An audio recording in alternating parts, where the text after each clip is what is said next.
وہ بولے کہ اسے لوگوں کے سامنے لاؤ تاکہ وہ گواہ رہیں۔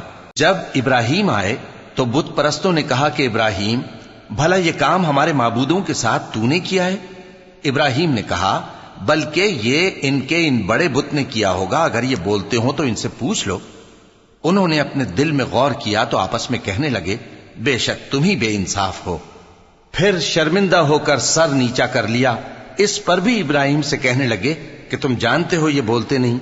ابراہیم نے کہا، پھر تم اللہ کو چھوڑ کر کیوں ایسی چیزوں کو پوجتے ہو جو نہ تمہیں کچھ فائدہ دے سکیں اور نہ نقصان پہنچا سکیں؟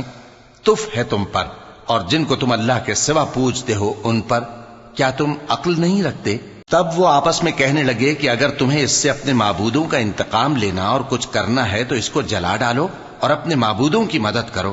ہم نے حکم دیا، اے آگ سرد ہو جا اور ابراہیم پر سلامتی والی بن جا۔ ان لوگوں نے برا تو ان کا چاہا تھا، مگر ہم نے انہی کو نقصان میں ڈال دیا اور ابراہیم اور لوط کو اس سرزمین کی طرف بچا نکالا جس میں ہم نے اہل عالم کے لیے برکت رکھی تھی۔ اور ہم نے ابراہیم کو اسحاق عطا کیے اور اس کے بعد مزید یعقوب بھی، اور ہم نے سب کو نیک بنایا تھا اور ہم نے ان کو پیشوا بنایا کہ ہمارے حکم سے ہدایت کرتے تھے، اور ان کو نیک کام کرنے اور نماز پڑھنے اور زکوٰۃ دینے کا حکم بھیجا، اور وہ ہماری ہی عبادت کیا کرتے تھے۔ اور لوط کا قصہ یاد کرو جب ان کو ہم نے حکمت و نبوت اور علم بخشا اور اس بستی سے جہاں کے لوگ گندے کام کیا کرتے تھے بچا نکالا۔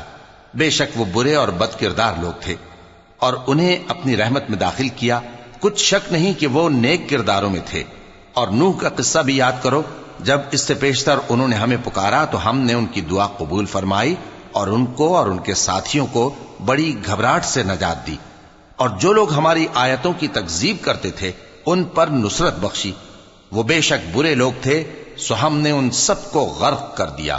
اور داؤد اور سلیمان کا حال بھی سن لو کہ جب وہ ایک کھیتی کا مقدمہ فیصل کرنے لگے جس میں کچھ لوگوں کی بکریاں رات کو چر گئیں اور اسے روند گئی تھیں، اور ہم ان کے فیصلے کے گواہ تھے، تو ہم نے فیصلہ کرنے کا طریق سلیمان کو سمجھا دیا، اور ہم نے دونوں کو حکمت و نبوت اور علم بخشا تھا، اور ہم نے پہاڑوں کو داؤد کا مسخر کر دیا تھا کہ ان کے ساتھ تسبیح کرتے تھے، اور پرندوں کو بھی مسخر کر دیا تھا، اور ہم ہی ایسا کرنے والے تھے۔ اور ہم نے تمہارے لیے ان کو ایک طرح کا لباس بنانا بھی سکھا دیا تاکہ تم کو لڑائی کے ضرر سے بچائے، پس تم کو شکر گزار ہونا چاہیے۔